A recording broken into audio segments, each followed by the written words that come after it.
আচ্ছা, প্রিয় শিক্ষার্থী বন্ধুরা, আশা করি সবাই ভালো আছেন, সুস্থ আছেন, নিরাপদে আছেন। আজকে আমাদের তামাদি আইন, দ্য লিমিটেশন অ্যাক্ট 1908, এই ক্লাসের আজকে ধারাগুলো আলোচনা করা হবে। তাহলে প্রথমেই আমার নোটে এটা 2 নম্বরে আছে সাবজেক্টটি। আর সিলেবাস এখানে দেখতে পাচ্ছেন, সিলেবাস আপনারা দেখে নেবেন। বার কাউন্সিল থেকে এটা সংগ্রহ করা, ওয়েবসাইট থেকে। এখানে সূচিপত্র দেওয়া আছে এই আইনের কোথায় কি আছে। আর মূল আলোচনা এখান থেকে শুরু হবে। প্রথমে পার্ট 1, প্রাথমিক বিষয়সমূহ। বিগত সালের প্রশ্ন বিশ্লেষণ করলে দেখা যাচ্ছে যে কোন সালে, 12 সাল থেকে 23 সাল পর্যন্ত কোন সালে কোন জায়গা থেকে প্রশ্ন এসেছে। লক্ষ্য করবেন যে আগে ধারা থেকে প্রশ্ন বেশি আসতো। দেখেন, ধারা থেকে প্রশ্ন বেশি, অনুচ্ছেদ থেকে প্রশ্ন কম।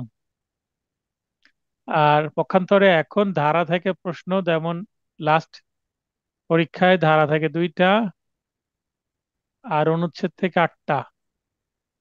তার আগের পরীক্ষায় 22 সালে ধারা থেকে 4টি, অনুচ্ছেদ থেকে 6টি। তার আগের 20 সালের পরীক্ষায় ধারা থেকে 3টি, অনুচ্ছেদ থেকে 7টি। তাহলে এ থেকে কি বোঝা যাচ্ছে? এর আগে যদি দেখেন অনুচ্ছেদ থেকে কম ছিল। যেমন 17 সালে ধারা থেকে 7টি, অনুচ্ছেদ থেকে 2টি। যদি ধারা থেকে প্রশ্ন বেশি আসে তাহলে পরীক্ষা সহজ হবে, কেননা ধারা মাত্র 29টি। আর অনুচ্ছেদ থেকে যদি প্রশ্ন বেশি আসে তাহলে প্রশ্ন কঠিন মনে হবে, কেননা অনুচ্ছেদ 183টি। তো 183টি অনুচ্ছেদ থেকে যখন প্রশ্ন বেশি করতে শুরু করবে, যেমন বিগত 3টি পরীক্ষায়, 20 সাল, 23 সাল এবং 21 সাল, সরি 20, 22 এবং 23 সাল, এই 3টি পরীক্ষায় দেখছি অনুচ্ছেদ থেকে বেশি প্রশ্ন করছে। কারণ স্বভাবতই প্রশ্ন কঠিন করার চেষ্টা করছে। তাহলে আমাদের কি করতে হবে? অনুচ্ছেদে একটু মনোযোগ বেশি দিতে হবে। আগে যারা পরীক্ষা দিত, দেখেন অনুচ্ছেদ একটা, অনুচ্ছেদ থেকে একটি, এখানে এসে আবার 5টি আসছিল। তো যাই হোক, মোট কথা আগে অনুচ্ছেদ থেকে প্রশ্ন বেশি হতো, কিন্তু এখন না, আগে ধারা থেকে বেশি প্রশ্ন হতো আর এখন অনুচ্ছেদ থেকে বেশি প্রশ্ন হচ্ছে। আপনাদের সময় মানে এই যে এপ্রিলে যে পরীক্ষা হবে ধারণা করছি আগামী মাসে, এটাতে ধরে নেওয়া যাচ্ছে অনুচ্ছেদ থেকে বেশি প্রশ্ন করবে। কারণ প্রশ্ন যে সহজ হবে এটা আর আমরা এক্সপেক্ট করতে পারি না। প্রশ্ন কঠিনই হবে, এই এই ভেবেই, এটা এক্সপেক্ট করে আমাদের কি করতে হবে? প্রস্তুতি নিতে হবে, নিজেদেরকে রেডি রাখতে হবে যে পরীক্ষার হলে পরীক্ষা যতই কঠিন হোক না কেন মাথা অন্তত ঠান্ডা রাখবো। কারণ আমি ধরেই নিব যে পরীক্ষা কঠিন হবে, প্রশ্ন কঠিন হবে, আমাকে কঠিন পরীক্ষায় ভালো করে বের হয়ে আসতে হবে, পাশ করে বের হতে হবে। তাহলে এই মানসিকতা আগে থেকে থাকলে পড়াশোনা একটু সিরিয়াস হবেন, অন্তত এই 1.5 মাস। এবং আমি যেভাবে বলবো সেইভাবে যদি আপনারা পড়তে থাকেন, আশা করি সমস্যা হবে না এমসিকিউ ক্লিয়ার করা। দেখবেন পুনরাবৃত্তি মানে যে ধারাগুলো রিপিট হয় এবং যে অনুচ্ছেদগুলো রিপিট হয়, এগুলো এখানে দেওয়া আছে। এগুলো একেবারে আপনাকে মুখস্থ করে ফেলতে হবে। কোরআন শরীফের যে সূরা মুখস্থ করে ফেলি আমরা এইভাবে, এবং অর্থ সহ বুঝে বুঝে মুখস্থ করতে হবে, শুধু মুখস্থ করলে হবে না, যেন ঘুরিয়ে পেঁচিয়ে প্রশ্ন আসলে বুঝতে পারেন। এছাড়া বাস্তবসম্মত কিছু প্রশ্ন আছে। আর আপনাদেরকে আমি 2 সপ্তাহের মধ্যে একটা আরো একটা নোট দিব এবং সাজেশন দিব, যেখানে আরো কমানো থাকবে। তবে আপাতত আমরা সবই পড়বো আমার নোটে যেগুলো আছে। এরপরে 24 সালের আমি একটা ব্রড সাজেশন, মানে বড় আকারে সাজেশন দেওয়া আছে। এই সাজেশনের বাইরে কোনো কিছু আসার সম্ভাবনা খুবই কম। 23 সালে আমার নোট থেকে 89টা কমন ছিল। 23 সালে থেকে এই নোটটা কিন্তু আরো একটু বড় করা হয়েছে।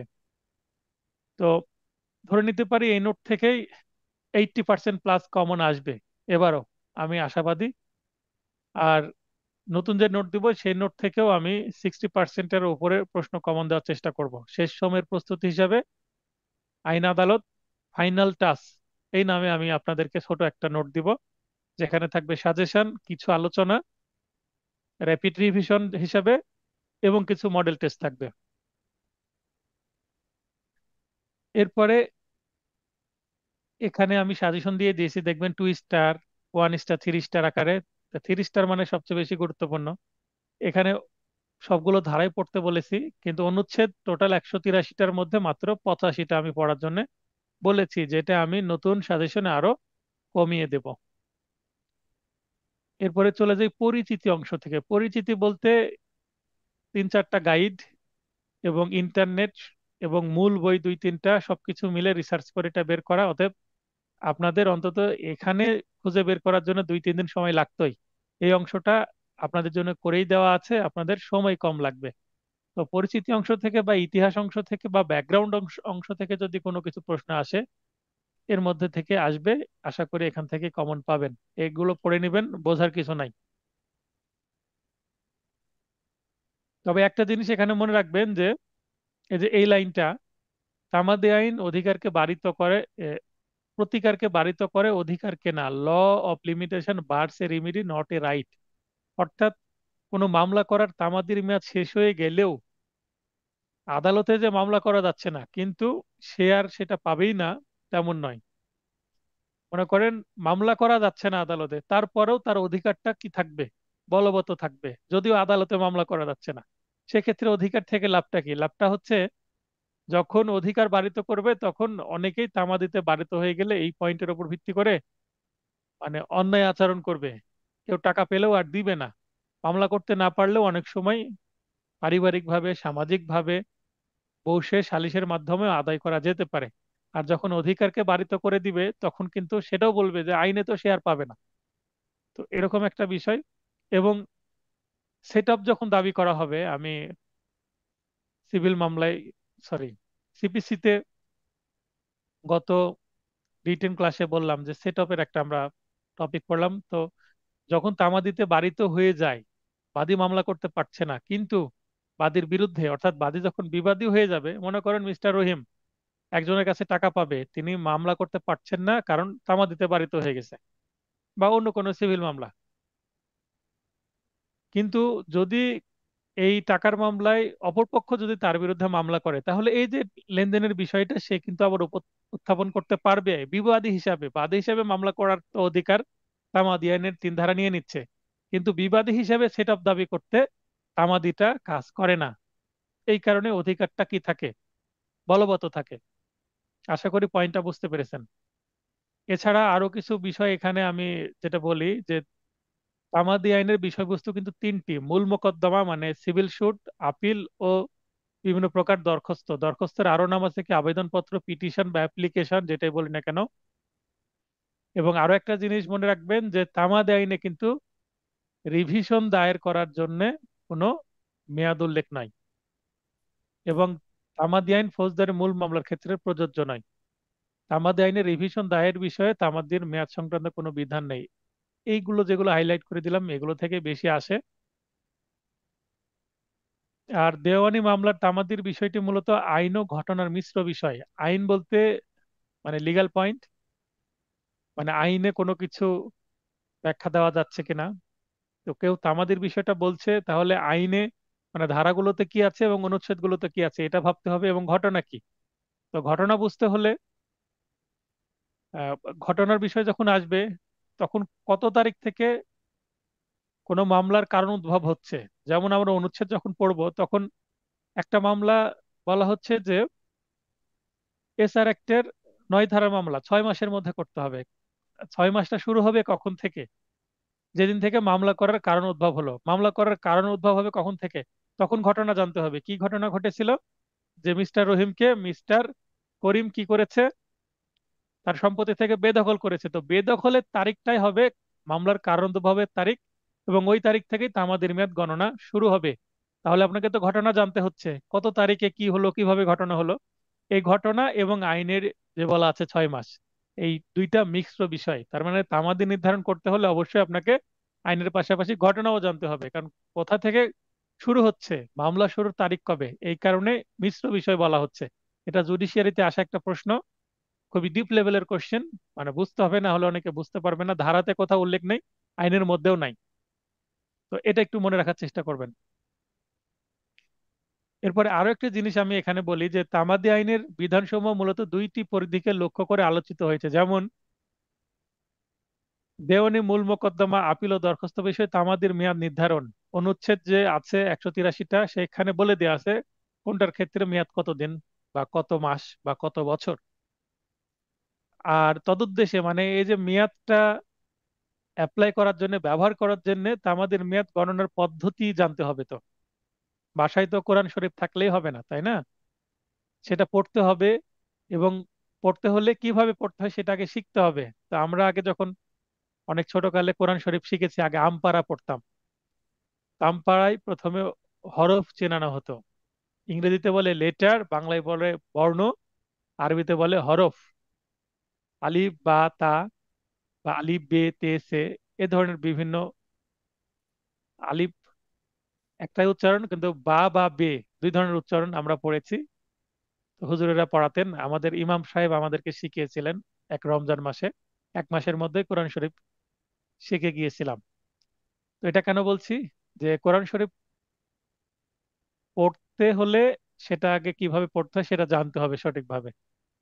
তাই এখানে 2 নম্বরে হচ্ছে মেয়াদ গণনা পদ্ধতি ধারাগুলোতে বলা আছে, যে কি পদ্ধতিতে কোন মামলায় কিভাবে গণনা করতে হবে, আর কোন জায়গায় ছাড় পাওয়া যাবে, কোন জায়গায় পাওয়া যাবে না, কোথায় তামাদের মেয়াদ থেমে থাকবে, কোথায় থেমে থাকবে না, এটসেট্রা এটসেট্রা। আর 183টা অনুচ্ছেদ, যেটা শিডিউল বা তফসিলে কিন্তু বলেই দেওয়া আছে, যে মেয়াদ ফিক্সড করে দেওয়া আছে। তামাদি আইনে তো বিষয়টা দুইটা, একটা মেয়াদ বলে দেওয়া আছে, আর একটা কি, কিভাবে গণনা করব। এছাড়া কিছু বেসিক বিষয়, এই দুইটা বেসিক বিষয়ের সাথে সাথে। তো এখানে দেখেন তামাদি আইনের মোট 5টা অধ্যায় বা খণ্ড আছে। প্রথম অধ্যায়ে 1 থেকে 2 প্রাথমিক বিষয় আছে, অর্থাৎ আইনের নাম আছে, কত তারিখে কার্যকর হলো এগুলো। 3 থেকে 11 ধারায় বলা হচ্ছে মোকদ্দমা, আপিল ও দরখাস্ত তামাদি, মানে তামাদি হবে কখন এটা বলা আছে, অর্থাৎ তামাদি হবে কিনা। এর মধ্যে আছে 3 ধারায়, একটু পরে আমরা পড়বো, যে মেয়াদ শেষ হয়ে গেলে মামলা করে লাভ হবে না, খারিজ হয়ে যাবে ডিরেক্ট, যদি বিবাদী প্রশ্ন উত্থাপন করে বা না করে। তারপরে 4 ধারায় আদালত বন্ধ থাকলে এই কথাগুলো বলা আছে। 5 ধারায় কিছুটা বিলম্ব মওকুফের জায়গা রেখেছে। 6, 7, 8, 9 এই ধারাগুলোতে কেউ যদি লিগেলি ডিজেবল হয়, তাদের কি সুযোগ সুবিধা সেটা বলা আছে। তারপরে 11 বলছে বিবাদী যদি বিদেশে থাকে কি হবে। 12 থেকে 25 তা আমাদের মেয়াদ গণনা, 12 থেকে 25 ধারা পর্যন্ত বলা হয়েছে, এই এখানে ক্যালকুলেশনটা বোঝানো হয়েছে, মানে কিভাবে গণনাটা করতে হবে। আর 26 থেকে 28 এখানে দখল বলে মালিকানা, অর্থাৎ সত্ত্বলাভ, এগুলোকে প্রেসক্রিপশন বলা হয়। প্রেসক্রিপশন 2 প্রকার আছে আমাদের আইনে, কি কি? একটা হচ্ছে ইজমেন্ট বা সুখাধিকার, আর 2 নম্বর হচ্ছে অ্যাডভার্স পজেশন বা জোরপূর্বক দখল বা বিরুদ্ধ দখল। এবং 29 থেকে 32 পঞ্চম অধ্যায়, এটাকে সংরক্ষণ বা সেভিংস এখানে দেওয়া আছে। মাত্র একটি সেকশন আছে এখানে, 29, 32, এখানে 30, 31, 32, যে 3টা সেকশন, এই সেকশনগুলো কিন্তু বাতিল করে দেওয়া হয়েছে। কিন্তু অধ্যায় বোঝার ক্ষেত্রে আমি বাতিলের কথাটা এখানে লিখেছি, তাহলে আপনাদের বুঝতে সুবিধা হবে যে 29 এসে থেমে গেল কেন, 30, 31, 32 কোথায় গেল। তাই আমি এখানে দিয়ে দিয়েছি এটা বাতিল হয়ে গেছে, অনেকের বুঝতে সুবিধা হবে। তাই আমি প্রতিটা আইনের মধ্যে বিন্যাস দিয়ে দিয়েছি। কোনো কোনো আইনে আবার 2টা করে বিন্যাস আছে। যেমন পেনাল কোডে 2টা বিন্যাস আছে, বড় আইন বুঝতে হবে মানে 2টা অ্যাঙ্গেল থেকে বোঝার চেষ্টা করেছে। তো দেখেন, আমি এতটুকু বোঝানোর সময় আমি কিন্তু বলে দিয়েছি কোন ধারাতে কি আছে। আর 12 থেকে 25 পর্যন্ত 12 ধারায় কি আছে, 13 ধারায় কি আছে, এগুলো আমরা ডিটেলে দেখতে পাবো। সেটা যদি আমি এখন বলি তাও বলে ফেলতে পারবো, কারণ 1 থেকে 29 কোন সেকশনে কি আছে সবগুলোই আমার মোটামুটি নখদর্পণে চলে আসছে বা আমার ব্রেনের মধ্যে চলে আসছে। তো আমি যদি এটা মনে রাখতে পারি, আপনারাও পারবেন। আমি যখন পরীক্ষা দিয়েছি তখন আমার মুখস্থ হয়ে গিয়েছে সেগুলো। আমি কি পদ্ধতিতে মুখস্থ করিয়েছি এগুলো কিন্তু আমি রিভিশন ক্লাসে আপনাদেরকে এবার খুব গুরুত্ব সহকারে বোঝাবো। অতএব আপনারা ক্লাস করার চেষ্টা করবেন। যারা ক্লাস করবে না, ক্লাসে অবহেলা এখনো করছেন, তারা কিন্তু বিপদে পড়বেন এবং তাদের আমি দায়িত্ব নিব না। সেক্ষেত্রে আমি কি করব, যারা এই ব্যাচে আছেন, রেগুলার ব্যাচ, তারা র্যাপিড রিভিশনের জন্য আমি আলাদা আর একটা গ্রুপ করব। আলাদা গ্রুপে যাওয়ার জন্য অন্তত আমি 2 কি 3টা শর্ত দিব। প্রথম শর্ত হচ্ছে রেগুলার ক্লাস যারা করবে, অর্থাৎ আমি বলে দেবো আগামী 2টা ক্লাস এরকম একটা ঘোষণা দিব, যে এত তারিখ এবং এত তারিখের ক্লাস যারা মিস করবে তারা রিভিশন ব্যাচে ঢুকতে পারবে না, মডেল টেস্টও তারা দিতে পারবে না, তাদের কোর্স কমপ্লিট। মানে এখানে শেষ করে দেবো। এই ব্যাচেই তাদের ক্লাস হবে, রিভিশন এবং মডেল টেস্ট তারা দিতে পারবে না যদি তারা ক্লাস না করে। দুইটা ক্লাস আমি দেখবো, দুইটা ক্লাসে দুইটা মিস দিলে ক্লাস করতে পার মানে তাদেরকে আমি নিব না আর। আর যদি দুইটার অন্তত একটা ক্লাস করে তাহলে সে ক্লাস নিয়মিত করছে বলে আমি ধরে নিব। দ্বিতীয় যে শর্ত দেবো সেটা হচ্ছে ক্লাস টেস্ট। যেমন আজকে ক্লাস টেস্ট অনেকেই দেয়নি, অনেকেই আবার দিয়েছে। আজকে অবশ্য ক্লাস টেস্টের সংখ্যা বেশি গত ক্লাসের চেয়ে। কিন্তু আমি নেক্সট যে ক্লাস টেস্ট নিব, সেই ক্লাস টেস্ট যদি না দেয় কেউ, তাহলে তাকে আমি রিভিশন ক্লাসে নিব না। যদি কেউ না দেয় আমাকে মানে ল্যাম এক্সকিউজ দিয়ে লাভ হবে না। অনেকে আছে জাস্ট ভর্তি হয়ে বসে আছে, ক্লাসও করে না, ভিডিও দেখে কিনা জানি না, আমার নোট পড়ে কিনা সেটাও তো আমি দেখতে যেতে পারছি না। তবে হ্যাঁ, অভিভাবক যারা আছে বাসায় তাদেরকে আমি ফোন দিয়ে কথা বলবো যে কি করেনি নি, ক্লাসও করে না, পরীক্ষাও দেয় না। যেমন গত পেনাল কোডের প্রশ্নটা আউট অফ নোট, মানে নোটের বাইরে একটু বানিয়ে দিয়েছি, অনেকেই কিন্তু খারাপ করেছেন। তো এবারকার প্রশ্নটা একটু সহজ করার চেষ্টা করেছি, কিন্তু আমি রিভিশন ক্লাসে কিন্তু প্রশ্ন কঠিনই করব। কঠিন প্রশ্ন উত্তর দেওয়ার জন্য আপনাদেরকে রেডিও করব আমি। আর রেডি করার জন্য আপনাদেরকে র্যাপিড রিভিশন ক্লাসে কিন্তু থাকতে হবে। আর 3 নম্বর যে শর্ত দেবো সেটা হচ্ছে যাদের ডিউ আছে, মানে ভর্তির সময় অনেকে অনুরোধ করেছিলেন, আপনাদের অনুরোধ আমি রেখেছিলাম, কিছু বকেয়া রেখে ভর্তি করেছি। তো আমি এই যে রিভিশন ক্লাসে যাওয়ার আগে আমি অনুরোধ করব আপনাদের যেগুলো ডিউ আছে পরিশোধের জন্য, ওই ডিউ ক্লিয়ার করতে হবে। ডিউ রেখে রিভিশন ব্যাচে যাওয়া যাবে না বা মডেল টেস্টও দেওয়ার সুযোগ পাওয়া যাবে না। তো আমি আগেই ঘোষণা দিয়ে দিলাম আপনাদেরকে, এই ভিডিও যারা দেখবে তারাও দেখতে পাবে। এরবার চলে যায় মূল ক্লাসে। আচ্ছা, এখানে ধারার যে বিন্যাস সেটা দেখলাম, এবার তফসিল, প্রথম তফসিল বা দা ফার্স্ট স্কেজুল। তো ফার্স্ট স্কেজুল বা শিডিউলে যেটা বলা আছে, এখানে 3টা বিষয় আছে, প্রথম, দ্বিতীয়, তৃতীয় বিভাগ। প্রথম বিভাগে আছে মোকদ্দমা দায়ের সংক্রান্ত তামাদের মেয়াদ কত হবে সেটা। এটা কততে আছে? অনুচ্ছেদ 1 থেকে 149। তাহলে টোটাল 149টি অনুচ্ছেদ আছে শুধু মোকদ্দমা মানে সিভিল সুট কোনটা, কতদিনের মধ্যে, কত মাসের মধ্যে, কত বছরের মধ্যে করতে হবে সেটা বলা আছে। দ্বিতীয়তে 150 থেকে শুরু হয়ে 157, মাত্র 8টি আপিল সংক্রান্ত তামাদের মেয়াদ আছে, সেটা সিভিল হোক ক্রিমিনাল হোক। এখানে বলে রাখা ভালো, মোকদ্দমা শুধুমাত্র সিভিল সুট, আপনারা ইংলিশে লিখে নিতে পারেন ব্র্যাকেট এখানে সিভিল সুট। আর আপিলের ক্ষেত্রে সিভিল অ্যান্ড ক্রিমিনাল বোথ, দুই ধরনেরই। এবং তৃতীয় হচ্ছে 158 থেকে 183, অর্থাৎ সর্বশেষ 26টি, এখানে বিভিন্ন দরখাস্ত পিটিশন, এটাও সিভিল অ্যান্ড ক্রিমিনাল বোথ। তাহলে এখানে কোনো কি নাই, রিভিশন দায়ের সংক্রান্ত তো আমাদের মেয়াদ নাই। তবে ধরে নিতে হবে আপিলের মেয়াদ সেটাই রিভিশনের মেয়াদ হিসেবে বাস্তবে আমি প্রয়োগ হতে দেখি। এখান থেকে কিছু গুরুত্বপূর্ণ প্রশ্ন আসছে, আপনার প্রশ্নগুলো পড়বেন, যেটা বুঝতে পারবেন না প্রশ্ন করবেন। আর প্রশ্নর ধরন দেখে বুঝতে পারবেন কি ধরনের প্রশ্ন অ্যাকচুয়ালি হয়।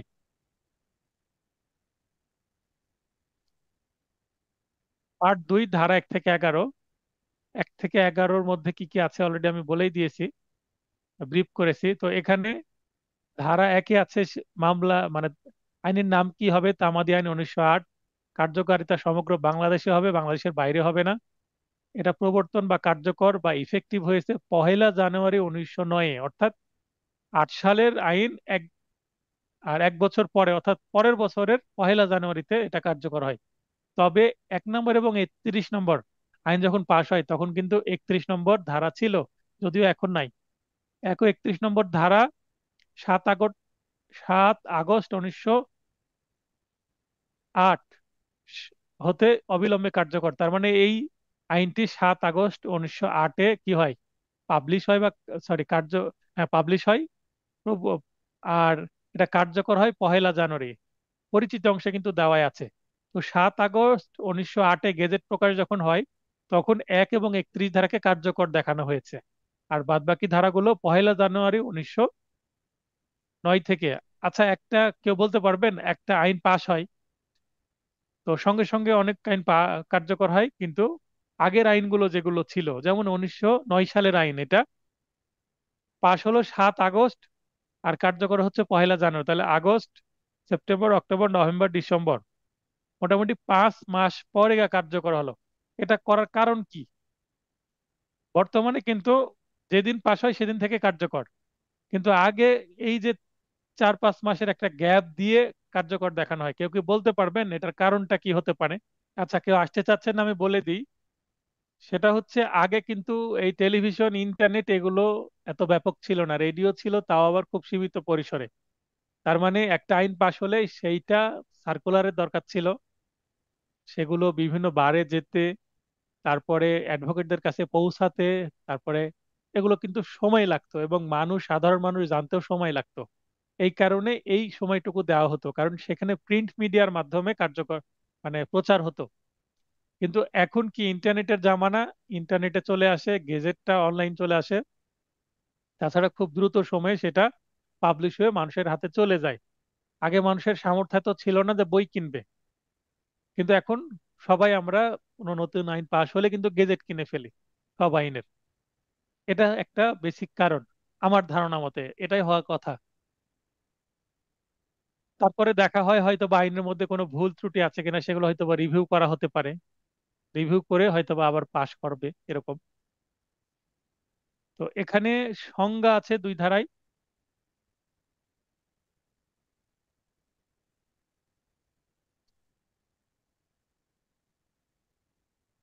ধন্যবাদ রুবেল ভাই। সংজ্ঞাসমূহ হচ্ছে ডেফিনেশনস, এখানে কিন্তু ব্যাখ্যা না, সংজ্ঞা বলা আছে। আমরা অন্য আইনে দেখলাম ব্যাখ্যা, এটাতে আবার সংজ্ঞা। তো 2 ধারাতেই সংজ্ঞাগুলো দেওয়া আছে। এই সংজ্ঞাগুলো মনে রাখার জন্য আমরা 2-3টা বাক্য পড়ব। দরখাস্তকারী বিনিময়পত্র ও মুচলেকা দিলেন।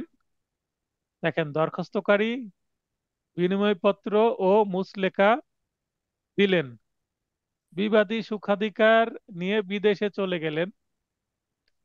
বিবাদী সুখাধিকার বিদেশ, সরল বিশ্বাসে বাদী অঙ্গীকারপত্রের মোকদ্দমায় ওসি হলেন।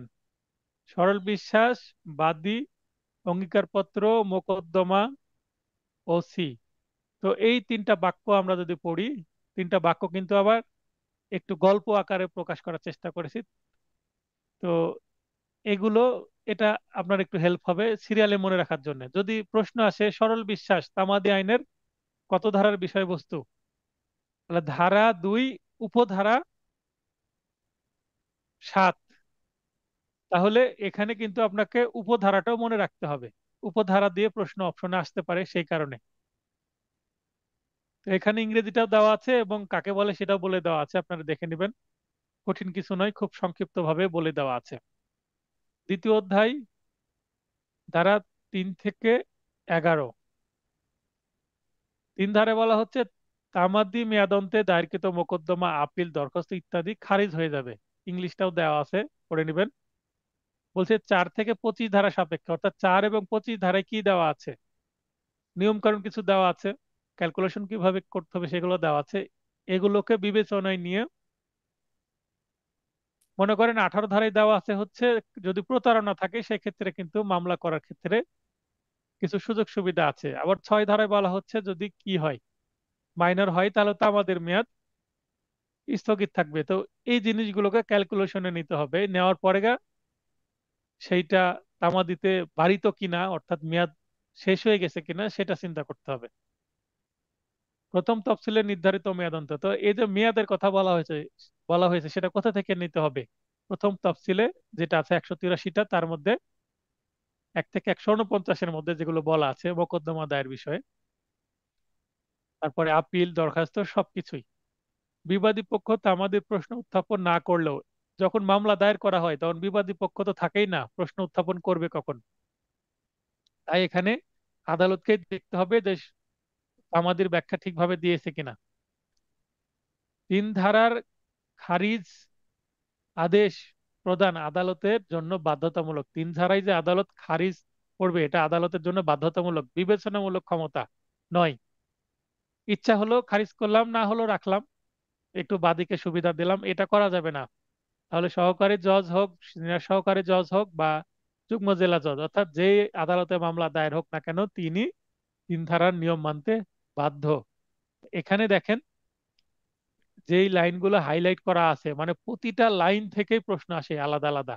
তিন ধারা খুবই গুরুত্বপূর্ণ এবং বাড়তি কোনো এখানে আলোচনাই নাই, একেবারে জিস্ট আপনাদের তুলে দিয়েছি। ধারা 4, 4-এ বলা হচ্ছে আদালত বন্ধের দিন মেয়াদ অন্তে। মানে যেই দিন, তিন ধারাই তো বলে দিল যে মেয়াদ শেষ হয়ে গেল। মনে করেন যে মেয়াদ এমন দিনে শেষ হলো যে সেই দিন আদালত বন্ধ, তাহলে একদিন তো বাদীর কি হলো, নষ্ট হয়ে গেল। আদালত বন্ধ আছে তাই সেদিন আর মামলা দায়ের করতে পারছে না। তাহলে কি, সেক্ষেত্রে তাকে তো একদিন সুযোগ দিতে হবে। তো মাত্র একদিন সুযোগ কবে পাবে? পুনরায় আদালত খোলার দিন, অর্থাৎ যেদিন আদালত খুলবে সেই দিন। ধারা 5 বলা হচ্ছে যে মূল মামলায় তামাদির মেয়াদ বৃদ্ধি হবে না, কিন্তু দরখাস্ত, এই যে পাঁচটা যে বিষয়গুলো আছে মূল মামলা বাদে, সেক্ষেত্রে আদালত চাইলে তামাদির মেয়াদ বৃদ্ধি করতে পারে। ক্ষেত্র বিশেষে মেয়াদ বৃদ্ধিকরণ, মেয়াদ বৃদ্ধিকরণকে বলা হয় আবার তামাদির মেয়াদ বৃদ্ধিকরণ বা বিলম্ব মৌকুব। মেয়াদ বৃদ্ধি বলতে আসতে দেরি হয়ে গেছে মানে বিলম্ব হয়েছে, তো এটাকে বিলম্ব মৌকুফও বলা হয়। তো এখানে দেখেন, extension of period in certain cases, তামাদি আইনের কত ধারার বিষয়? 5 ধারার। Condonation of delay, condonation of delay তামাদি আইনের কত ধারায় আছে? 5 ধারায় আছে। এভাবে প্রশ্ন আসতে পারে। যথেষ্ট কারণ ও আদালতের সন্তুষ্টি সাপেক্ষে 5টি ক্ষেত্রে মেয়াদ বৃদ্ধি বা বিলম্ব মৌকুফ হয়। সে 5টি ক্ষেত্র কি কি? Appeal, revision, review, leave to appeal. Leave to অ্যাপিলটা কি? কিছু কিছু ক্ষেত্রে কোনো ডিক্রি বা আদেশের বিরুদ্ধে বা কোনো রায়ের বিরুদ্ধে বা আদালতের কোনো সিদ্ধান্তের বিরুদ্ধে উচ্চ আদালতে আপিল ডিরেক্ট করা যায় না। উচ্চ আদালতে আগে দরখাস্ত দিতে হয় যে ওর অনার, এই রায়ের বিরুদ্ধে আপনার কাছে আমি একটা আপিল করতে চাচ্ছি, দয়া করে আমাকে প্রার্থনা মঞ্জুর করেন, আপিল করার অনুমতি দেন। যখন আপিল করার অনুমতি দিবে তখন আপনি আপিল করতে পারবেন। ছোটবেলার কথা মনে করে দিই, হাই স্কুল কলেজে, বিশেষ করে হাই স্কুলে এটা মানা হয়, কারণ আমাদের নিয়ম কানুন বা নৈতিকতা আমরা কিন্তু হাই স্কুলে বেশি শিখি। প্রাইমারি তো ছোট ছিলাম, খুব একটা আমরা বুঝিনি, কিন্তু হাই স্কুলে আমরা নৈতিকতা, মূল্যবোধ এগুলো ভালো বুঝেছি। ইথিক্স, তারপরে নর্মস, ভ্যালুস, এগুলো। তো ক্লাস শুরু হয়ে গেছে, টিচার ক্লাসের ভেতরে, তখন সরাসরি প্রবেশ করা যায় না। কি বলতে হয় ইংলিশে? May I come in sir, অথবা আমি কি আসতে পারি স্যার বা ম্যাডাম। এটা কেন বলতে হয়? অনুমতি নিতে হয়, কারণ ক্লাস শুরু হয়ে গেছে। তো এরকম কিছু কিছু আপিলের ক্ষেত্রে আগে অনুমতি নিতে হয়। টিচার যদি অনুমতি দেয়, ঠিক আছে আসো, প্রবেশ করলাম। যদি অনুমতি না দেয়, এত দেরি কেন, আসার আর দরকার নাই, ক্লাস তো শেষের দিকে, বাইরে দাঁড়ায় থাকো, তখন আর ক্লাসে ঢোকা যেত না। তো এটা হচ্ছে আপিল, এরকম অনুমতি দিলে করা যাবে, না দিলে না। তাহলে অনুমতি নেওয়ার জন্য আগে দরখাস্ত দিতে হবে। তো দরখাস্ত দিতে যদি দেরি হয়ে যায়, সেক্ষেত্রেও কিন্তু ওই যে তামাদি আইনের 5 ধারা প্রযোজ্য হবে। অন্য কোনো দরখাস্ত, মানে এই 4টা বাদেও আরো কিছু দরখাস্ত আছে যেগুলো বর্তমানে বলবৎ অন্য কোনো আইনে, যে ক্ষেত্রে 5 ধারা প্রযোজ্য করা হয়েছে, মানে তামাদি আইনের 5 ধারা কথা বলা হয়েছে। যেমন আমরা বার কাউন্সিল অর্ডারে আমরা তামাদি আইনের 5 ধারার প্রযোজ্যতা দেখেছি। কোথায় আছে? কোনো আইনজীবীর বিরুদ্ধে যদি কেউ অভিযোগ করে, তাকে যদি সাজা দেওয়া হয়, 3 প্রকারের সাজা আছে, এবং সাজা হওয়ার পর তিনি যদি আপিল করতে চান, হাইকোর্টে আপিল করতে পারবেন, বা সংশ্লিষ্ট কোর্টে রিভিউও করা যাবে। তো আপিল 90 দিনের মধ্যে করতে হয় হাইকোর্টে। তো মহামান্য হাইকোর্টে আপিলের মেয়াদ যদি পার হয়ে যায়, তো তিনি তামাদি আইনের 5 ধারায় বিলম্ব মৌকুফের, মানে 90 দিন পার হয়ে 100 দিন হয়ে গেছে, তো বিলম্ব মৌকুফের প্রার্থনা করতে পারবে 5 ধারা অনুসারে, কারণ সেখানে বলে দেওয়া আছে যে তামাদি আইনের 5 ধারা প্রযোজ্য করা হইল। এটাই কিন্তু এই 5 নম্বর পয়েন্টের সাথে ম্যাচ করছে। তাই আপনাদের উদাহরণ দিয়ে একটু বুঝিয়ে দিলাম যে কোনটা কি, তাহলে আপনারা উপলব্ধি করতে পারবেন। 5 ধারার মেয়াদ বৃদ্ধি বা বিলম্ব মৌকুফ মূল মোকদ্দমা বা শুটের ক্ষেত্রে প্রযোজ্য নাই, যেটা আমরা অলরেডি পরিচিত অংশের মধ্যে পাই, এখানেও দিয়ে দিয়েছি, কারণ এই ধারাতে এটা পাই। 5 ধারায় মেয়াদ বৃদ্ধি আদালতের বিবেচনামূলক বা ইচ্ছাধীন বা স্বেচ্ছাধীন ক্ষমতা বা ডিসক্রিশনারি পাওয়ার। তো ডিসক্রিশনারি পাওয়ারের, এটা ইংলিশ একটাই কিন্তু বাংলা কিন্তু অনেকগুলো, বিবেচনামূলক, ইচ্ছাধীন, স্বেচ্ছাধীন, বা এরকম আরো বাংলা শব্দ বানিয়েও দিতে পারে, তখন বুঝে নিতে হবে আপনাদের। আর যদি বুঝতে না পারেন, যদি উভয় মিডিয়ামের প্রশ্ন আপনার হাতে থাকে, ফর্ম ফিল আপের সময় বাংলা অথবা ইংলিশ আপনাদেরকে পূরণ করতে হবে যে আপনি কোনটাতে পরীক্ষা দিতে চান। যদি বাংলা বলেন হয়তো বা বাংলা প্রশ্ন আসবে অথবা ইংলিশ প্রশ্ন। আর যদি উভয় প্রশ্ন আসে, কোনো বাংলা শব্দ যদি বুঝতে না পারেন, তখন দেখতে হবে অত নম্বর প্রশ্ন। মনে করেন 33 নম্বর প্রশ্নের একটা বাংলা শব্দ আপনি বুঝতে পারছেন না কি এটা, তখন যদি ইংলিশ ভার্সন প্রশ্ন আপনার সাথে থাকে, তাহলে আপনি অবশ্যই 33 নম্বর কোশ্চেনে দেখে নেবেন যে সেটার ইংলিশ কি দেওয়া আছে। আমাদের সময় ইংলিশ বাংলা বোথ ছিল একই প্রশ্নে, মানে ইংলিশ ভার্সনও ছিল। তো এই 5 ধারার বিষয় এটাই। 6 ধারায় তাহলে 3 ধারাতে বাধ্য আদালত, কিন্তু 5 ধারায় আদালত বাধ্য নয়, বিলম্ব মওকুফ করতেও পারে নাও করতে পারে। ধারা 6, বৈধ অপারগতা বা আইনগত অপারগতা। বাংলা আমরা দুই তিনটা দেখতে পাবো, কিন্তু ইংলিশ একটাই, লিগ্যাল ডিসেবিলিটি। ফিজিক্যাল ডিসেবিলিটি কিন্তু লিগ্যাল ডিসেবিলিটি নয়। কেউ যদি, কারো একটা হাত নাই পা নাই, তার মানে সে কি প্রতিবন্ধী, ফিজিক্যালি ডিজেবল। বা একটা চোখ নাই বা দুইটাই চোখ নাই, অন্ধ মানুষ। তো অন্ধ ব্যক্তি হলেও কিন্তু তিনি মামলা করতে পারবেন, কারণ অন্ধ বলতে তিনি ফিজিক্যালি ডিজেবল কিন্তু লিগ্যালি ডিজেবল না। তাহলে লিগ্যালি ডিজেবল হতে হলে 3 ধরনের ব্যক্তি কিন্তু লিগ্যালি ডিজেবল 6 ধারায় বলে দিচ্ছে। 3 ধরনের, এই 3 ধরনের আন্ডারলাইন করা আছে, মানে গুরুত্বপূর্ণ জায়গা আসতে পারে। কয় ধরনের ব্যক্তি? নাবালক, উন্মাদ, জড়বুদ্ধি। নাবালক মানে যার বয়স 18-র নিচে, ছেলে বা মেয়ে। উন্মাদ বলতে যার মাথা পুরোটাই কি এলোমেলো, আনসাউন্ড মাইন্ড। আমরা সাধারণ ভাষায় কি বলি? পাগল, বদ্ধ, উন্মাদ। আর জড়বুদ্ধি বলতে ইডিয়ট, মানে সহজ সরল যেটাকে বলি, তার মানে সে বিচক্ষণ নয়। এটা বলে দিল। তার মানে এখানে কারা কারা লিগালি ডিজেবল সেটা বলে দেওয়া আছে। তাহলে ফিজিক্যালি ডিজেবল বা শারীরিক প্রতিবন্ধকতা কারো লিগালি ডিজেবিলিটি তৈরি করে না। কেউ শারীরিকভাবে অসুস্থ, সেটাও কিন্তু কারো কি ক্যান্সার হয়ে গেছে মনে করেন, সে হয়তো বা 2-1 বছর বাঁচবে, তারপরেও সে ফিজিক্যালি ডিজেবল হলেও, সে বিছানাগত, তারপরেও সে লিগালি ডিজেবল না, কারণ এই ক্যাটাগরিতে বলা নাই। মানে মাথা ঠিক থাকলেই হলো এবং বয়স 18 হলেই হলো। দুইটি ক্ষেত্রে 6 ধারার বিধান প্রযোজ্য। আমরা পড়ছি 6 ধারা বিধান লিগালি ডিজেবলের বিষয়। মূল দেওয়ানি মোকদ্দমা অর্থাৎ শুটের ক্ষেত্রে, বা এমন কার্যক্রম অর্থাৎ শুটের মতো কোনো প্রসিডিং এর ক্ষেত্রে, যেটা শুট না কিন্তু শুটের মতোই। আর ডিক্রি জারির দরখাস্ত অর্থাৎ application for the execution of a decree. কোনো মামলায় যদি ডিক্রি হয়, তাহলে সেই ডিক্রি অনুসারে যার বিরুদ্ধে ডিক্রি হলো, অর্থাৎ ডিক্রি ডেপ্টর বা দেনদার, দেনদার যদি ডিক্রিতে উল্লেখিত আদেশটা না মানে, টাকার ডিক্রি হলো, স্ত্রীর মোহরানা দিতে হবে, খরপোশ দিতে হবে সন্তানের, দিল না বিবাদী, তখন যে ডিক্রি হোল্ডার বা যিনি ডিক্রি পেয়েছেন, ডিক্রি দার, তিনি ওই ডিক্রিটা কি করবেন? জারি করার প্রার্থনা করবেন, একটা দরখাস্ত দিবেন। তাহলেই একটা ফর্ম আছে, সে ফর্ম পূরণ করে কত তারিখে ডিক্রি হলো, কত টাকা অ্যামাউন্ট গুলো হিসাব করে বসিয়ে দিবেন। তখন কি হয়ে যাবে? এটা আলাদা একটা মামলা নম্বর পড়বে, জারি মামলা। সেটা অপ্রজারি হতে পারে, মানি শুট, যেটা অর্থ জারি হতে পারে, বা এটা হ্যাঁ, যেটা আলোচনা করছিলাম তামাদি আইনের 6 ধারা, বলছিলাম 6 ধারায় দুইটি ক্ষেত্রে প্রযোজ্য, এবং 6 ধারা 4টি ক্ষেত্রের প্রযোজ্য নয়। তাহলে 2 আর 4 যুক্ত করলে 6 হয়। এভাবে মনে রাখতে পারবো আমরা যে দুইটি ক্ষেত্রে প্রযোজ্য, 4টি ক্ষেত্রে প্রযোজ্য নয় 6 ধারা। এই আইনের মানে 6 ধারার এবার নিয়ম কি? মানে 6 ধারায় কেউ যদি লিগালি ডিজেবল হয়, তার জন্য সুবিধা কি? তো 6 ধারায় সুবিধাটা বলে দেওয়া আছে এই জায়গায়। অন্তত একটি অপারগতা থাকলেও তামাদি গণনা স্থগিত থাকবে।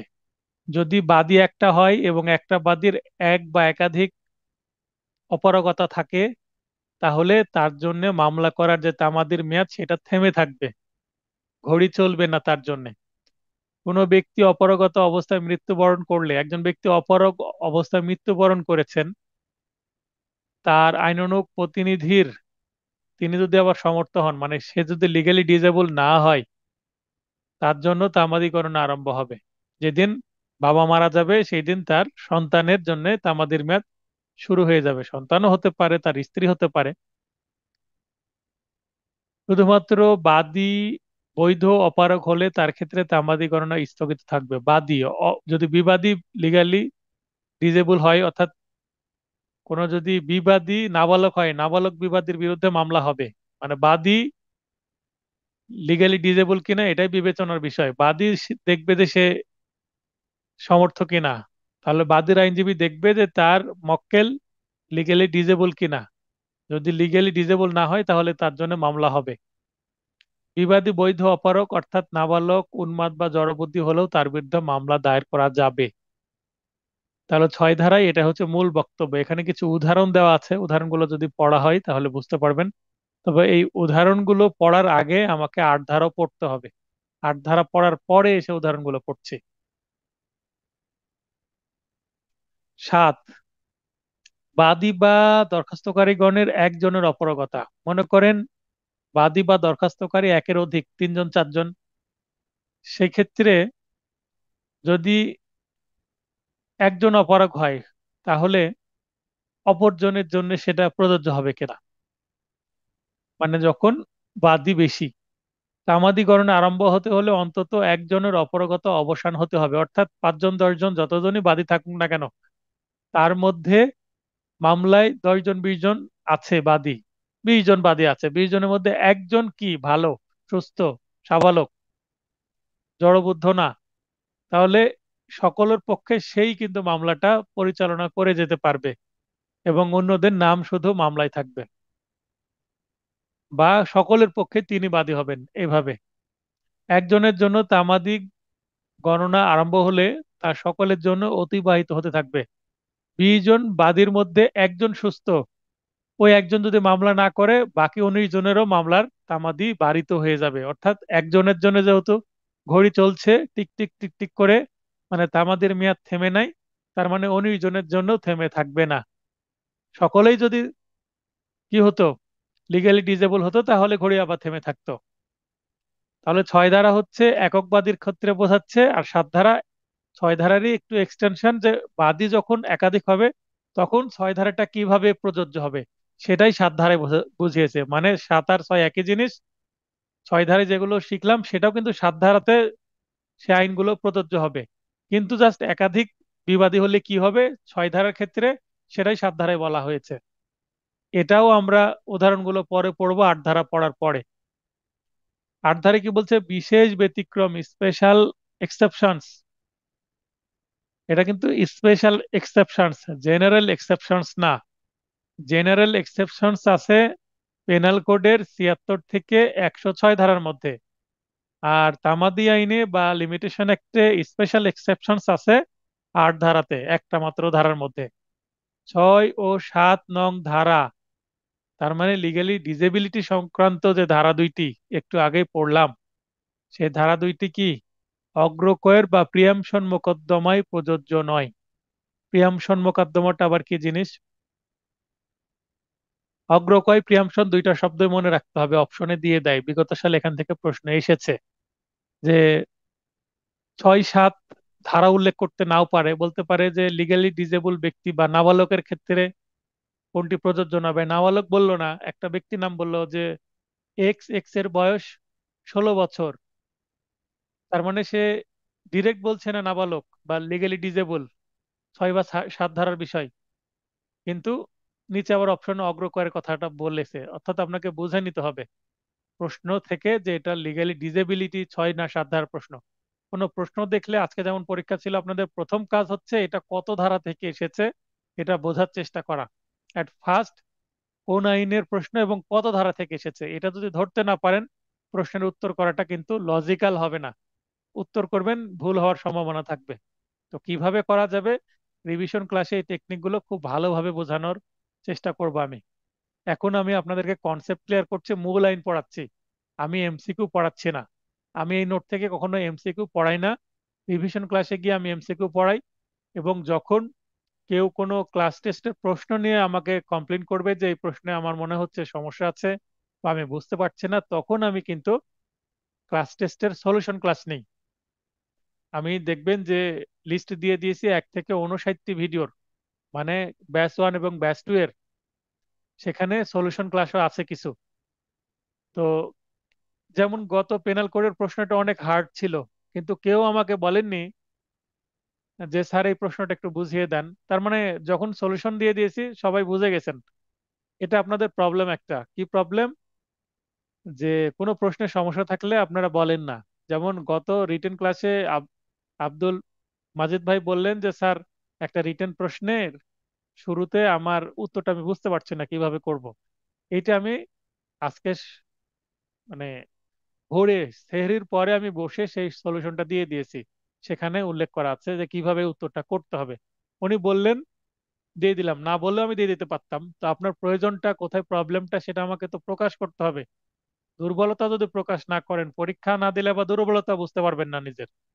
পরীক্ষা না দিলে দুর্বলতা বুঝতে পারবেন না। উদাহরণ দিই, ডাক্তারের কাছে গেলেন, ডাক্তার সাহেবকে বললেন যে আমার এই সমস্যা ওই সমস্যা, ডাক্তার সাহেব 2-3টা পরীক্ষা দিলেন, আপনি বিরক্ত হলেন।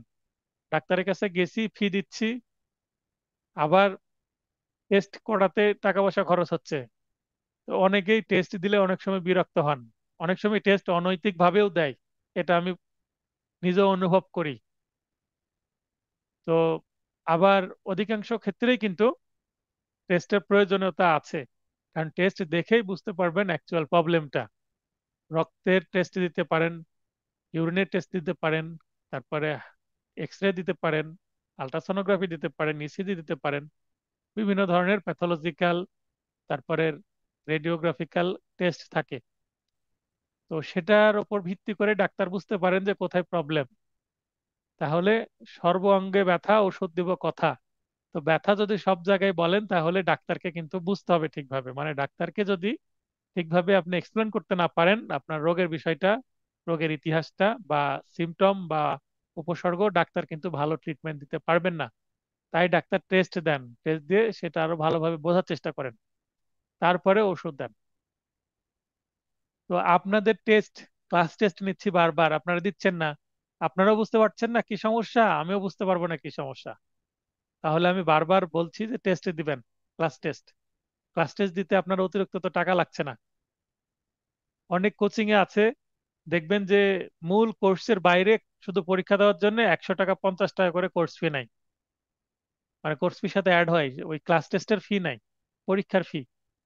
তো সেটা আমি তো নিচ্ছি না, কিন্তু আপনারা ফ্রি ফ্রি ক্লাস টেস্ট দিচ্ছেন। আবার অনেকে কি করেন, ক্লাস টেস্ট দেন না কিন্তু প্রশ্ন ঠিকই দেখছেন, ডাউনলোড করে প্রিন্ট করে রাখছেন। লাভ হবে না কেননা আপনি প্র্যাকটিস যদি না করেন, প্রশ্ন কালেকশন করে লাভ হবে না। বাজারে তো অনেক গাইড আছে, সেখানে অনেক এমসিকিউ প্রশ্ন আছে, অনেক মডেল টেস্ট আছে, সেগুলো কিনে বাসায় ফেলে রাখলেন, শুধু পড়লেন, সেটা হবে না।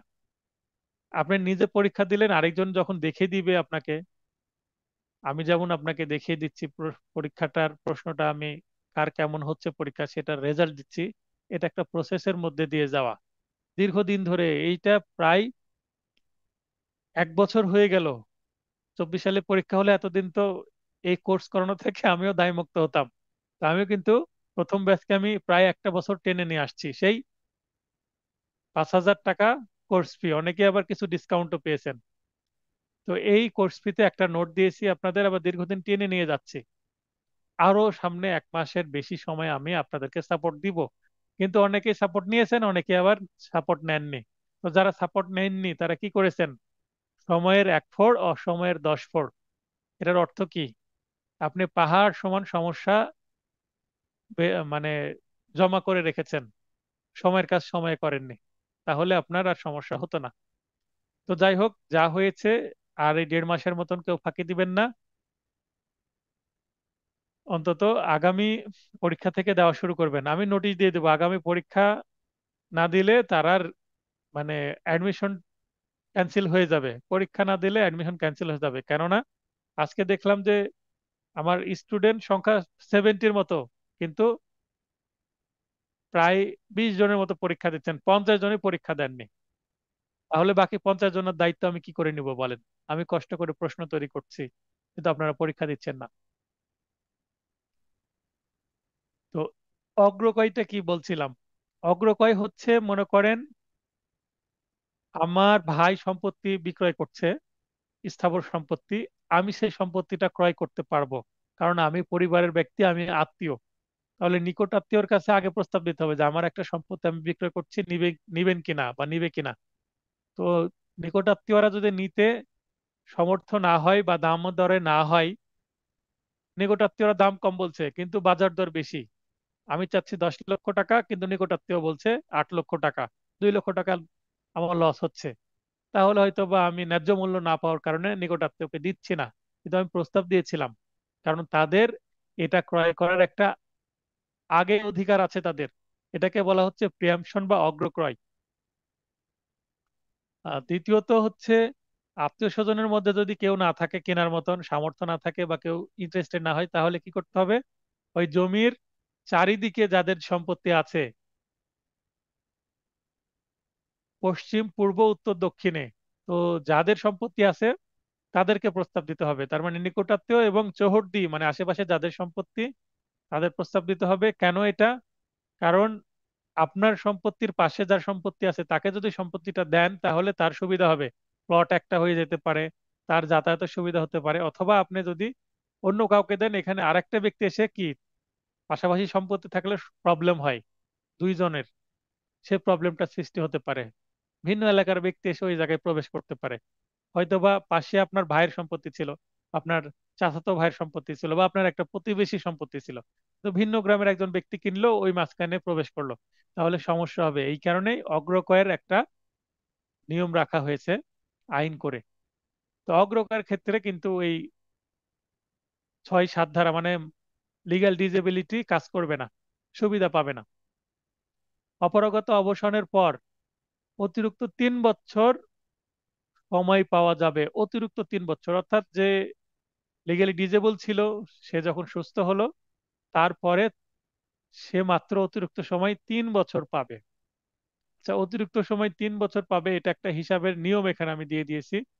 মনে রাখতে হবে, যদি অবশিষ্ট সময় 3 বছর বা এর বেশি হয়,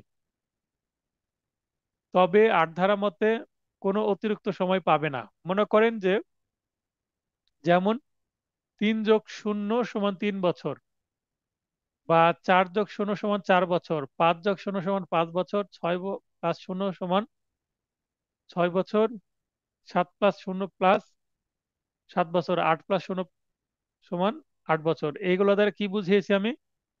মনে করেন একজন নাবালক ছিল, বা মেন্টালি অ্যাবনর্মাল ছিল, বা ইডিয়ট ছিল, ওই সময় তার একটা মামলা করার তামাদির মেয়াদ শুরু হয়ে গেছে, মানে তার অধিকার তৈরি হয়েছে। ওই সময় তার একটা মামলা করার তামাদির মানে মামলা করার একটা অধিকার জন্মেছে। কিন্তু সে যেহেতু লিগ্যালি ডিজেবল, তাই তার ঘড়ি থেমেছিল, মানে তামাদের মেয়াদ গণনা আরম্ভ হয়নি। কিন্তু যেদিন সে সুস্থ হলো বা সাবালক হলো, সেদিন থেকে তার ঘড়ি চলতে শুরু করলো, বা তামাদের মেয়াদ চলতে শুরু করলো। তখন দেখতে হবে যে সে কতদিন সময় তার পার হয়ে গেছে লিগ্যালি ডিজেবল অবস্থায়, এবং অ্যাকচুয়ালি কতদিন সময় আছে। এই সময়টা যদি 3 বছর থাকে, তাহলে তো তার তো আর অতিরিক্ত সময় দরকারই হচ্ছে না। তার মানে অ্যাডিশনাল টাইম হবে 0 ইয়ার্স। 4 বছর থাকলেও জিরো, 5 বছর মানে 3 বা তার বেশি হলে জিরো যুক্ত হবে। যে এখানে 0 0 0 করেছি, এগুলো হচ্ছে অ্যাডিশনাল টাইম, মানে 8 ধারা অনুসারে সে অতিরিক্ত কোনো সময় পাবে না। পরে ক্ষেত্রে আর যদি অবশিষ্ট সময় 3 বছরের কম হয়, তবে 8 ধারার মতে সর্বোচ্চ 3 বছর অতিরিক্ত সময় পাবে। এই অতিরিক্ত সময়টা 3 বছর, অর্থাৎ 3 বছর হতে যতটুকু বাকি আছে সময়, ততটুকু তাকে দিতে হবে। যেমন 2 বছর অ্যাকচুয়াল সময় তার আছে, সে সুস্থ হওয়ার পর দেখছে আমার একটা মামলা করার সময় হয়েছিল, ওই সময় আমি কি ছিলাম, নাবালক ছিলাম, কিন্তু এখন 18 বছর পূর্ণ হলো আমার, আজকে 18 বছরের বার্থডে পালন করলাম। তারপরে উকিল এসে বললো যে তোমার বাবা মারা যায় যখন, তখন এই মামলাটা করার দরকার ছিল, তো করা যায়নি, তো তোমার উপরে সেই অধিকারটা আসছে। তো তোমার আর 2 বছর সময় আছে, এর মধ্যে তোমাকে মামলা করতে হবে। কিন্তু তুমি যেহেতু কি ছিলে, নাবালক ছিলে বাবা, তাই তোমাকে তামাদি আইনের 8 ধারা আরো 1 বছর অতিরিক্ত সময় দিয়ে তোমাকে সর্বোচ্চ 3 বছর সময় দিচ্ছে। এখন যদি দেখা যায় যে এই ছেলেটার জন্য সময় আছে 1 বছর অ্যাকচুয়াল টাইম, সেক্ষেত্রে তামাদি আইনের 8 ধারা তাকে আরো 2 বছর দিবে, দিয়ে 3 বছর দিয়ে দিবে ম্যাক্সিমাম। আর যদি দেখে যে একদিনও সময় নাই, মানে তামাদি আইনের সময় অনেক আগে পার হয়ে গেছে পুরোটাই, কিন্তু যেহেতু সে লিগ্যালি ডিজেবল ছিল তার জন্য তো ঘড়ি থেমেছিল, তখন 6 এবং 7 ধারা বলছে যে এক মানে তার একদিনও সময় নষ্ট হবে না। কিন্তু 8 ধারা বলছে না, এটা করলে হবে না, তাকে ম্যাক্সিমাম 3 বছর দিতে হবে, মামলা যেটাই হোক না কেন। বাস্তবে যদি 12 বছরও সময় থাকে, যেমন এসআর অ্যাক্টের 8 ধারায় 12 বছর সময় পাওয়া যায়, কিন্তু এই নাবালক যদি 12 বছরের মধ্যে 12 বছরই কি পার হয়ে যায় তার নাবালক বা লিগ্যাল ডিসেবিলিটির কারণে, 12 বছর পরে সে দেখছে অ্যাকচুয়াল টাইম 0 হয়ে গেছে, তখন তামাদি আইনের 8 ধারা তাকে 3 বছর অতিরিক্ত সময় দিবে। আশা করছি বুঝতে পেরেছেন। 8 ধারার উদ্দেশ্য হচ্ছে 6 এবং 7 ধারা অনুসারে যেন আনলিমিটেড টাইম না পায়, টাইমটাকে লিমিটেড করে 3 বছরে এসে সীমাবদ্ধ করা। এতটুকু বুঝলেন কিনা?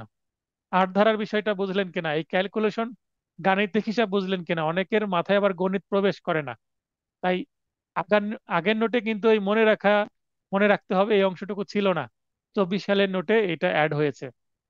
এই জায়গাটা কেউ বুঝতে না পারলে প্রশ্ন করেন। বিআর একটা কিন্তু এভাবে বোঝানো নাই, অন্য গাইডেও বোঝানো নাই।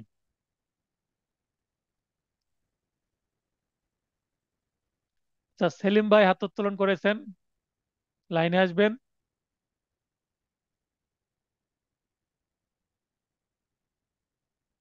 সেলিম ভাই।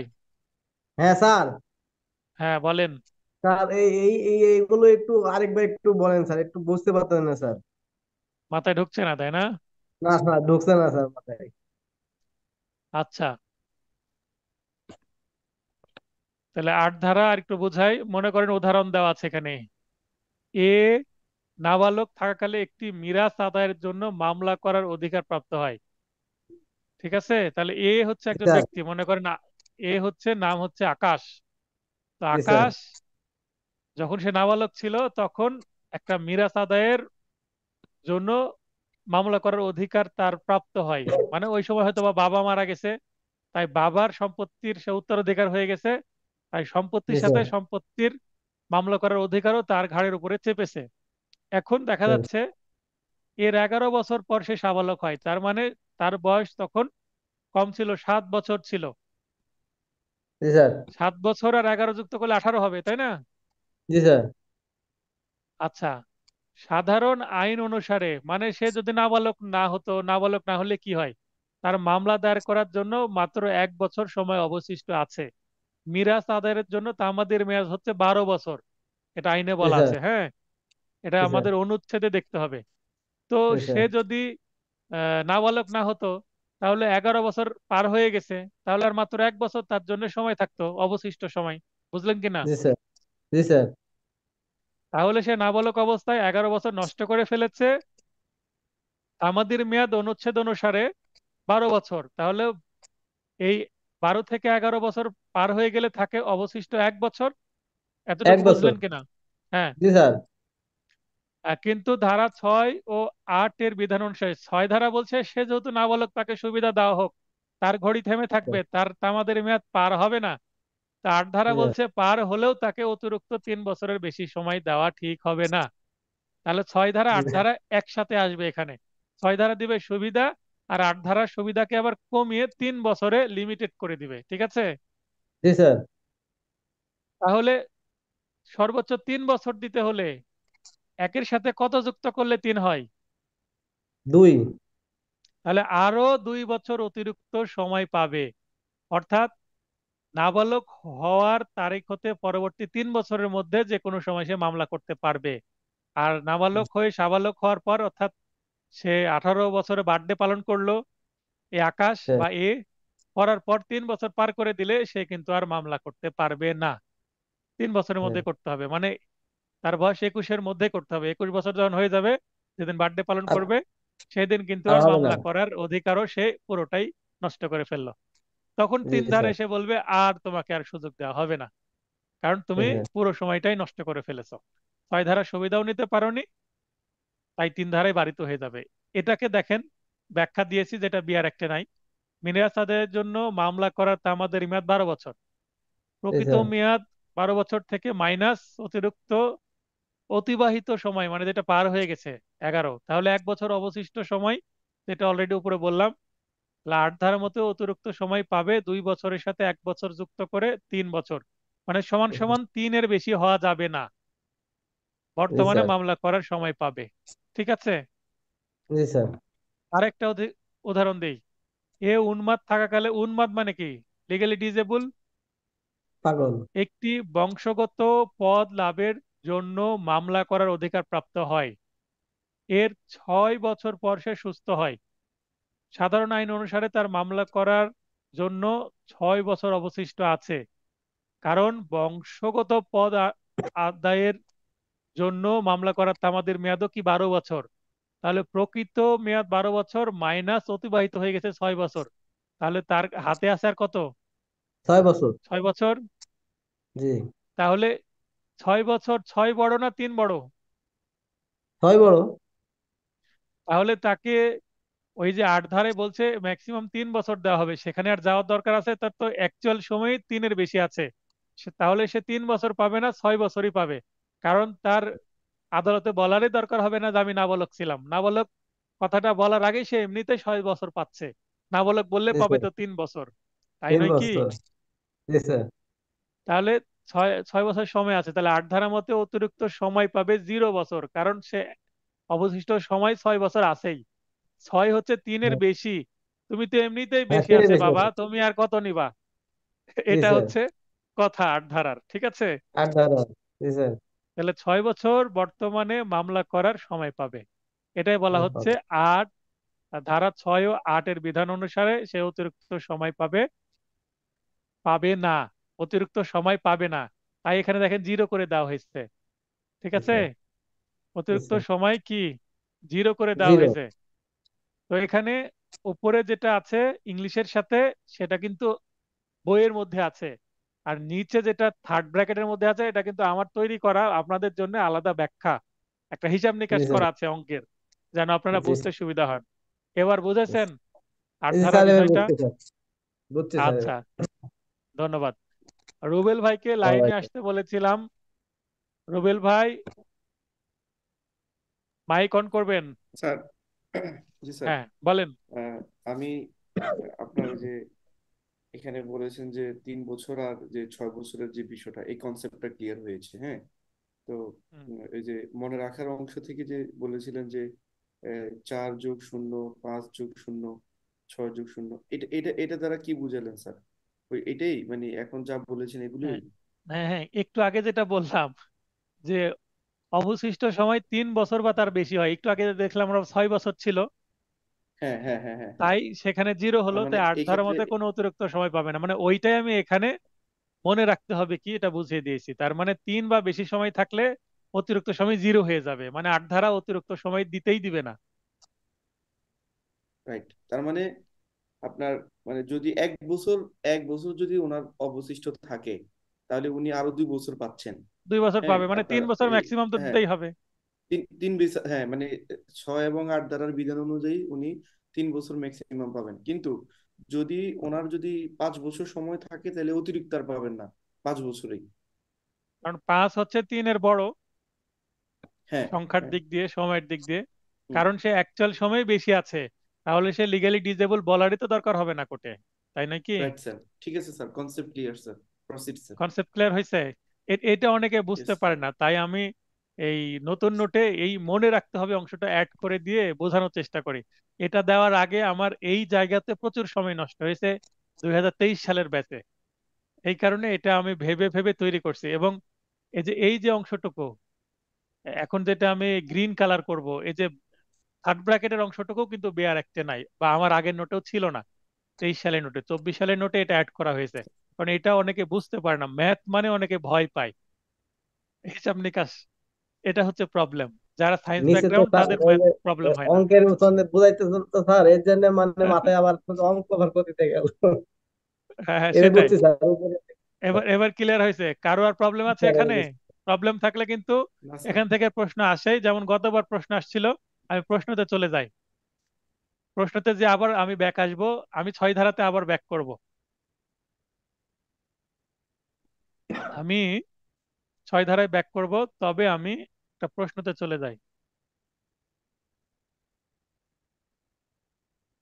দেখেন 31 নম্বর প্রশ্ন আপনাদের নোটের পেজ 28, 28-এ। এটা 23 সালের প্রশ্ন। রিসেন্ট প্রশ্ন দেখেন কিভাবে আসছে। আর প্রশ্ন কিভাবে আসতে পারে আপনারা একটু ধারণা পাবেন এখান থেকে। এই প্রশ্নটা আলোচনা করাটা এই জায়গায় রেলিভেন্ট মনে করছি আপনাদের সুবিধার্থে। এখানে বলছে 14 বছর বয়সী এক্স, মানে ব্যক্তির নাম না দিয়ে ব্যবহার করছে এক্স, তাহলে এক্স হচ্ছে ব্যক্তির নাম, এবং তার বয়স বলে দিচ্ছে 14 বছর, তার মানে সে একজন নাবালক। আমাদের তখন বুঝে নিতে হবে এতটুকু পড়েই যে প্রশ্নটা মেবি তামাদি আইনের 6 ধারাকে টার্গেট করে করা হচ্ছে, তাই নয় কি? জি স্যার। সেলিম ভাই, সেলিম ভাই বুঝতে জি পারছেন স্যার, তো এই যে? বুঝছি স্যার, তাহলে বুঝছি স্যার। 14 বছর বয়সী এক্স, এতটুকু পড়ে বুঝতে হবে যে এটা মনে হয় তামাদ আইনের 6 ধারায় হতে পারে। তাই তারাই এটা এতটুকু মাথায় করছে। আসতে হবে আপনাদের। তারপরে যাই 2014 সালে চুক্তি বলবৎকরণের মামলা করার অধিকার প্রাপ্ত হয়। তাহলে এখানে একটা সাল পেলাম আর আরেকটা কি মামলার ধরন পেলাম কি, চুক্তি বলবৎ। তো চুক্তি বলবতর তামাদির মেয়াদ হচ্ছে মাত্র 1 বছর। কততে আছে?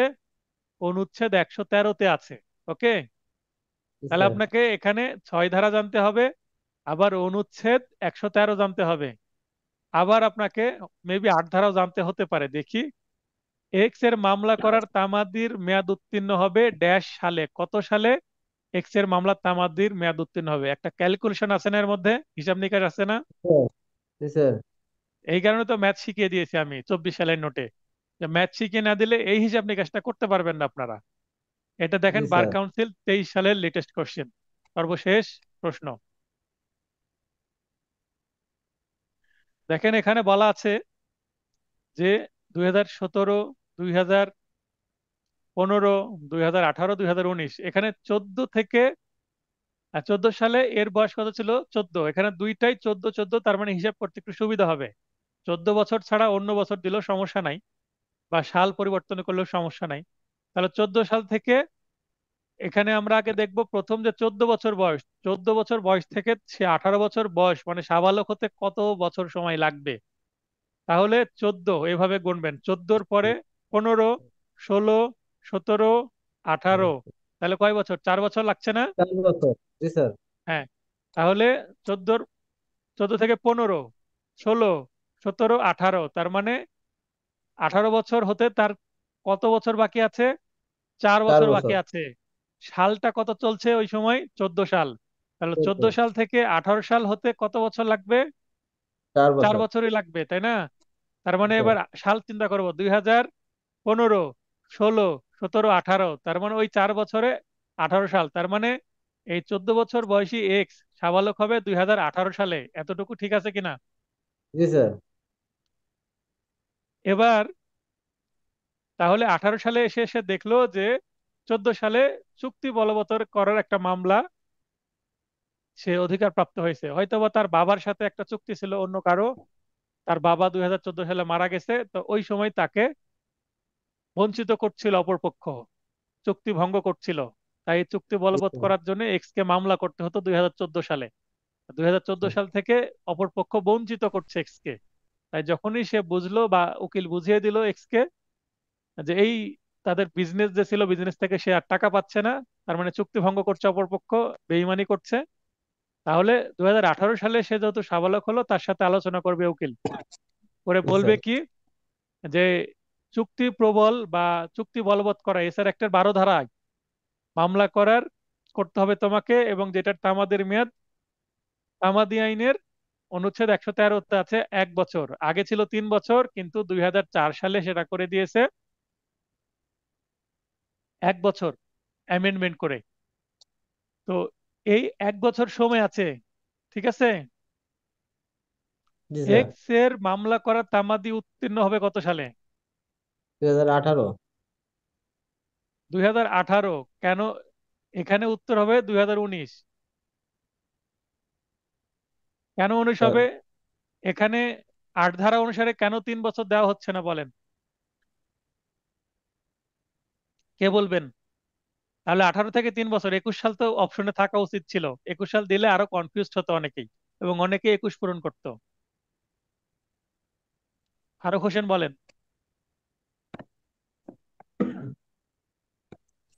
এটা ওই যে চুক্তি বলবৎকরণের জন্য 1 বছর তার তামাদি আছে, এই জন্য 1 বছর, আর অধিকার 4 বছর, তাহলে হ্যাঁ, পাঁচ এই বছর মোট, কারণেই। তাহলে 14 থেকে 5 19 বছর, 19 সাল হবে হ্যাঁ, তাহলে। হ্যাঁ, সেটাই না, এখানে আমার প্রশ্ন হচ্ছে 3 বছর কেন দেওয়া হচ্ছে না তাকে? আট ধারা অনুসারে তো 3 বছর দিতে হবে, তাই না? 18 সাল জি থেকে স্যার। 3 হলে 21 সালে, 21 সাল অপশনে থাকা উচিত ছিল কিনা, এটা আমার প্রশ্ন। 21 সাল থাকলে অনেকে 21 বছর 21 পূরণ করতো, কিন্তু বল পূরণ। আমি প্রশ্ন যদি এটা করতাম, আমি অপশনে 21 সাল রাখতাম আর কি, তাহলে প্রশ্নটা আরো জটিল হতো একটু। ও, মানে অগ্রকয়ের ক্ষেত্রে যে 3 বছর যে পাচ্ছে, সে 3 বছর এখানে অ্যাড হচ্ছে না কেন, প্রশ্ন এটা। আট ধারা অনুসারে অগ্রকের ক্ষেত্রে তো পাই না। আট জি ধারা জি জি। অনুসারে তো 3 বছর পাবে, তো 3 বছর দিলে 18 বছরের সাবালক হলো 18 + 3 ইকুয়াল টু 2021 হবে তো। তাহলে হ্যাঁ, 21 কেন হচ্ছে না এখানে, 19 কেন উত্তর হচ্ছে, সেটাই জানতে চাচ্ছি আমি। আর কেউ এখানে বলবেন? 21, এখানে 21 হচ্ছে না একটাই কারণে, যেহেতু তার লিমিটেশনই 1 বছর, হ্যাঁ, যেহেতু মানে চুক্তি এখানে বলবতের ক্ষেত্রে মামলা করার জন্য সে সাবালক না, নাবালক নয়, যদি সাবালকই হতো তাও তো 1 বছর বেশি পাওয়া যেত না, না, যেহেতু এটাই এই জন্য মূল আর মামলাতে। ওই লাভে বেশি লাভের দরকার না, ওই 3 বছরের আর দরকার নেই। এখানে যেহেতু মূল মামলাতেই 3 বছর নাই, তো মূল যেহেতু মামলা তার যদি তামাদি 3 বছর দেওয়া হয়, 3 বছর জি যদি জি দেওয়া হয় তাহলে অনুচ্ছেদ 113 কে ভায়োলেট করা হবে না? জি জি, এটাই এটাই, এই জন্যই ওটা দরকার নাই, যেহেতু এখন সে যদি টাইম এটা, আবার আপ হয়নি, আপ হয়ে গেলে হুম, ওটা লাগতো। আচ্ছা, এই এই প্রশ্নটাকে যদি আমি একটু অন্য করে দিই, যেমন চুক্তি বলবৎকরণের কথাটা না লিখে যদি আমি লিখতাম যে স্থাবর সম্পত্তির খাস দখল উদ্ধার, মানে এসআর অ্যাক্টের 12 ধারা মামলার করা, মানে সরি, 8 ধারা মামলা করার কথা যদি বলতাম, তাহলে আর কত ধরে সাল মামলা করলে উত্তর তাহলে হতো? 12 বছর, তাহলে বারো হ্যাঁ, বছর 12 বছর।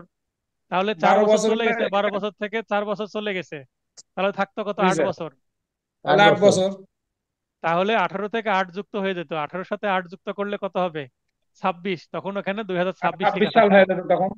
জি বুঝতে পারছেন? এইভাবে পরিবর্তন করে নেক্সট বছর প্রশ্ন আসতে পারে, বা আমি জি, যে পরীক্ষা নিব ক্লাস টেস্ট, এই প্রশ্নটাকে আমি কিন্তু ওলট পালট করে 2-3টা প্রশ্ন করতে পারি এই এই প্রশ্নের উপর বেসিস করে। ঠিক আছে? মানে যেন এই মূল, ধরনের প্রশ্ন করে। এখানে মূল যেটা ব্যাপার হলো যে মূল তামাদিটা জানতে হবে, বেসিকটা। তা মূল তো আমাদের তো কারণ এখানে জানতেই চুক্তি হবে। কারণ চুক্তি বলবৎকরণ এটার যে তামাদি মেয়াদ 1 বছর, এটার যদি কনসেপ্ট না থাকে তাহলে তো এটা উত্তর করা সম্ভব না। না, তাহলে এই অঙ্কটা পড়তে হবে, আবার কয়েকটা জিনিস জানতেও হবে। তার মানে এই জি, প্রশ্নের এটাই উত্তরটা দেওয়া বলছি। টাফ, টাফ আছে না? জি জি, জি স্যার, অবশ্যই। এই একটা ভেজালের মতন লাগছে স্যার। আর জানলে ভেজাল না, হুম, সহজ। হ্যাঁ, জি তো জানলে এবার আমি আবার ফিরে আসছি 6 ধারায়, ঠিক আছে? 6 ধারার উদাহরণগুলো একটু পড়বো। 6 ধারার উদাহরণ বলছে, এ নাবালক থাকাকালে একটি নৌকার ভাড়া আদায়ের জন্য মামলা করার অধিকার প্রাপ্ত হয়। এর 4 বছর পর সে সাবালক হয়। সাবালক হওয়ার তারিখ হতে 3 বছরের মধ্যে যে কোনো সময় সে মামলা করতে পারবে। ঠিক আছে? তাকে 3 বছর সময় দিবে, কারণ নৌকার ভাড়া আদায়ের যে তামাদির মেয়াদ, সেইটা কিন্তু এখানে 4 বছর পার হয়ে গেলেও, এটা নৌকা ভাড়া আদায়ের তামাদের মেয়াদ কত, কে বলতে পারবেন?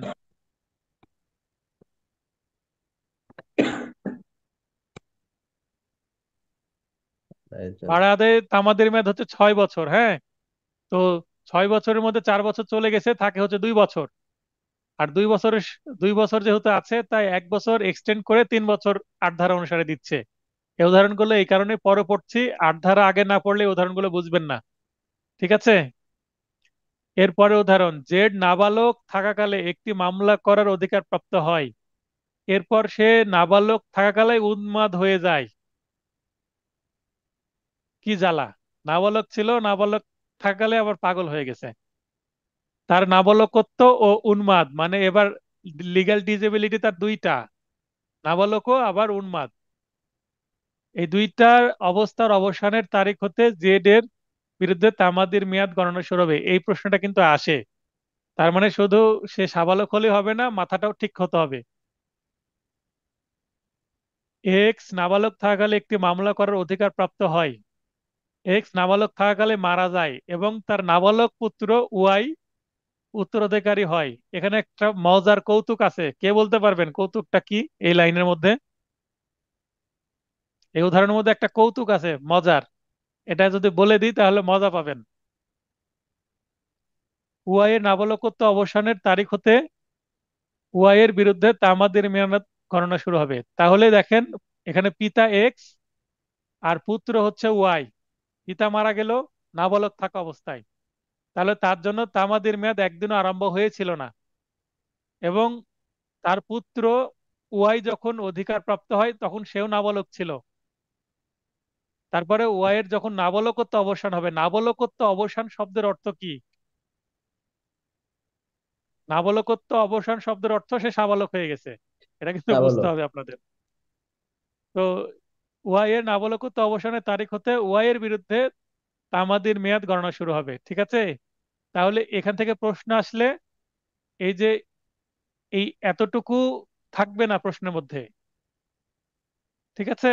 আর বাকি হলুদ যতটুকু করা আছে এতটুকু প্রশ্নে দিয়ে দিবে। আর এই যতটুকু পিঙ্ক এবং অরেঞ্জ করলাম এতটুকু অপশনে থাকবে। আচ্ছা, এখানে কৌতুকটা কি?